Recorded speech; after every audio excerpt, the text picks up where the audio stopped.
दोस्तों नमस्कार। DSL law point में आपका स्वागत है। मैं हूं आपका मित्र धीरज कुमार त्रिपाठी। आज हम लोग जो अपना पिछला वीडियो का क्रम भरण पोषण, पत्नी, बच्चों एवं माता पिता से संबंधित था के क्रम में आगे बात करते हैं। आज हम लोग भरण पोषण में 3 विषयों को पढ़ेंगे, जिसमें कि यह कार्यवाही कहाँ शुरू की जाएगी तथा इसमें कौन सी प्रक्रिया अपनाई जाएगी तथा ऐसी कौन सी स्थिति है जब भत्ते में परिवर्तन किया जा सकता है और ऐसे पीड़ित व्यक्ति को उपचार क्या होगा जो भरण पोषण के आदेश से है। तो सबसे पहले हम लोग देखते हैं कि भरण पोषण के आदेश की कार्यवाही कहाँ शुरू की जाएगी। तो भरण पोषण के आदेश पर या भरण पोषण का मामला जो चलाया जाएगा वह निम्नलिखित स्थानों पर चलाया जाएगा, जिसमें सबसे पहला कि जहां वह व्यक्ति है, वह मतलब कि पति, जहां पर पति है वहां चलाया जाएगा। दूसरा यह है कि जहां पर उसका पति या पत्नी निवास करते हैं वहां पर दायर हो सकता है। तीसरा है जहां पर पति और पत्नी तथा पति अपने अधर्मज संतान की माता के साथ अंतिम बार निवास किया है वहां पर की जाएगी। और चौथा पॉइंट इसमें आता है कि जहां पर उस लड़की का पिता या उसकी माता निवास करती है वहां पर भरण पोषण हेतु मामला दायर किया जा सकता है। अब इसके बाद आता है कि इसमें कौन सी प्रक्रिया अपनाई जाएगी। तो भरण पोषण के मामले में बीएनएसएस धारा 144 में जो प्रक्रिया अपनाई जाएगी वो समन मामले की अपनाई जाएगी। इसके अनुसार वह कार्यवाही चलेगी। अब इसके बाद हमारा अगला प्रश्न क्या है कि भरण पोषण के आदेश में ऐसी कौन सी स्थिति है आती है जबकि जो भी आदेश माननीय न्यायालय ने भत्ते के लिए दिया है भरण पोषण के लिए वह कब परिवर्तित हो सकता है।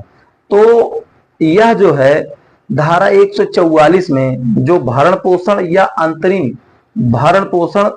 देने वाला व्यक्ति है या पाने वाला व्यक्ति है, जब उनमें से किसी की परिस्थिति में परिवर्तन हो जाता है या उस स्थिति में वो पहुंच जाता है कि जिस स्थिति में वह जो भरण पोषण माननीय न्यायालय ने आदेश किया है उसे नहीं पूरा कर सकता है, तब ऐसी स्थिति में न्यायालय अपने आदेश में परिवर्तन कर सकता है। और दूसरा कब है कि जब सिविल न्यायालय द्वारा कोई ऐसा विनिश्चय कर दिया जाए उस मामले में भरण पोषण के आदेश पर कि उससे वह आदेश ही परिवर्तित हो गया हो जो भरण पोषण का आदेश का दिया गया है, वहां न्यायालय अपने आदेश को रद्द कर देगा तथा ऐसे भरण पोषण के आदेश को परिवर्तन कर देगा। उसके बाद आता है कि जहां ऐसे आदेश से जो स्त्री के पक्ष में दिया गया हो और जिसमें विवाह विच्छेद कर लिया है या उसके पति ने विवाह विच्छेद कर लिया है, दोनों स्थिति में कब भरण पोषण के आदेश में परिवर्तन किया जाएगा। तो उसमें यह है कि जब ऐसी महिला ने विवाह विच्छेद कर लिया है और उसके बाद पुनः विवाह कर लिया हो, तो जिस तारीख से पुनः विवाह उसने कर लिया है उसके बाद से उस तारीख से जिस तारीख से उसने शादी किया है उसके बाद से उसे भरण पोषण नहीं दिया जाएगा, वह आदेश रद्द किया जा सकता है। अब उसके बाद आता है जहां पर स्त्री ने विवाह विच्छेद का प्राप्त कर लिया हो आदेश, जैसे कोई महिला ने धारा 13 के अंतर्गत हिंदू विवाह अधिनियम के अंतर्गत न्यायालय में आवेदन कर और विवाह विच्छेद का आदेश प्राप्त कर लिया हो, तो उस स्थिति में कब आदेश परिवर्तित होगा। तो जब वह उसने विवाह विच्छेद प्राप्त किया हो तो उस आदेश के पूर्व या पश्चात उसने पूरी धनराशि, एक मुश्त धनराशि जो है वह मामला विनिश्चय होने के पहले प्राप्त कर लिया हो, जो उसके सुई विधि और रूढ़जन्य विधि में आते हैं उनमें अगर प्राप्त कर लिया हो, या उस दशा में जिसमें ऐसे आदेश से पहले कोई ऐसी धनराशि है जो उसे दे दी गई थी, तब उस आदेश को रद्द कर दिया जाएगा। और उसके बाद दूसरा पॉइंट यह है कि उस दशा में ऐसी स्त्री उस किसी अन्य दशा में ऐसे किसी समय, जबकि वास्तव में उस स्त्री के पति द्वारा भरण पोषण का आदेश दिया गया है, समाप्ति की आदेश से वह जो है रद्द कर दिया जाएगा। अब उसके बाद एक अगला पॉइंट है कि यदि वह स्त्री अपने पक्ष में दिए गए भरण पोषण को छोड़ दे, उस अपने पति के पक्ष में उस भरण पोषण के आदेश को छोड़ दे कि भाई ठीक है, आप न्यायालय ने यह आदेश किया है, अब मैं इसे आपके हक में त्याग कर रही हूं और इसका जो है ये हमें अब नहीं चाहिए, तो उस दशा में न्यायालय भरण पोषण के आदेश को रद्द कर देगा। अब ये जो अभित्यन होता है, अभ्यर्पण होता है, ये डॉक्ट्रिन ऑफ वेवर के सिद्धांत से किया जाता है कि अभित्यन का सिद्धांत होता है जिसमें कोई अपने उसके पक्ष में दिए गए आदेश को वह छोड़ सकता है। तो इसे एक महत्वपूर्ण मामला था विशेषरनाथ बनाम इनकम टैक्स ऑफिसर के मामले में उच्चतम न्यायालय ने यह निर्णय दिया था कि नागरिक संविधान द्वारा प्रदत्त अपने मूल अधिकार को नहीं त्याग सकते हैं, किसी अन्य दशा में कहीं से उनको प्राप्त हुआ हो न्यायालय द्वारा या कहीं से उनको छोड़ सकते हैं। अब सबसे अंतिम और महत्वपूर्ण बात क्या है भरण पोषण में कि पूरी कार्यवाही तो हो गई, लेकिन जो इसमें पीड़ित व्यक्ति है, जैसे कि अगर पत्नी ने मेंटेनेंस का आदेश प्राप्त कर लिया है और उसका पति इस स्थिति में पीड़ित है कि उसे भरण पोषण देना है, तो उसके पास उपचार क्या है? तो इसमें उपचार यह है कि जो भी धारा 144 भारतीय नागरिक सुरक्षा संहिता का आदेश न्यायालय से उसके खिलाफ पारित किया गया है, उस दशा में वह व्यक्ति क्रिमिनल रिवीजन में जा सकता है तथा कुटुंब न्यायालय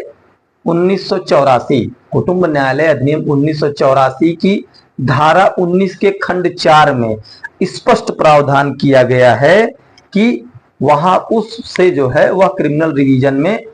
आगे न्यायालय में उच्च न्यायालय में जा करके उस कार्यवाही से अपने उपचार हेतु माननीय न्यायालय में याचना कर सकता है।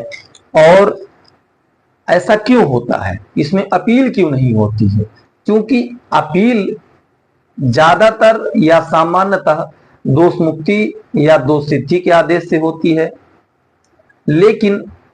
बीएनएसएस 144 में जो दिया गया आदेश होता है ना ये तो दोष मुक्ति का होता है और ना ही ये दोष सिद्धि का होता है, इसलिए इसमें रिवीजन का प्रावधान किया गया है। अब क्योंकि अपील में एक बात यह भी होती है कि अपील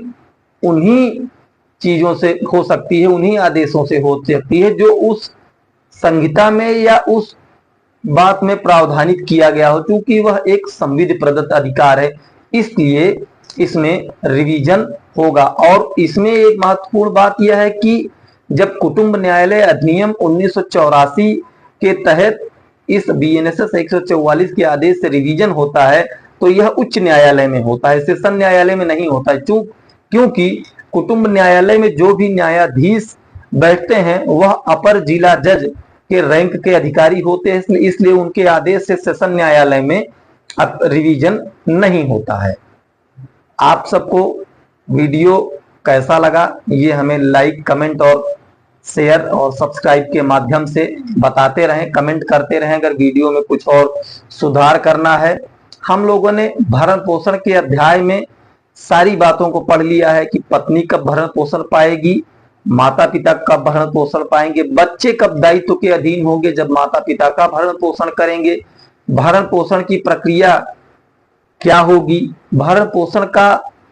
वाद दायर कहाँ किया जाएगा और भरण पोषण का व्यक्ति को उपचार क्या दिया जाएगा, इसको हम लोगों ने देखा है। अगले वीडियो में हम लोग एक नए अध्याय को स्टार्ट करेंगे। इसके लिए धन्यवाद। जय हिंद।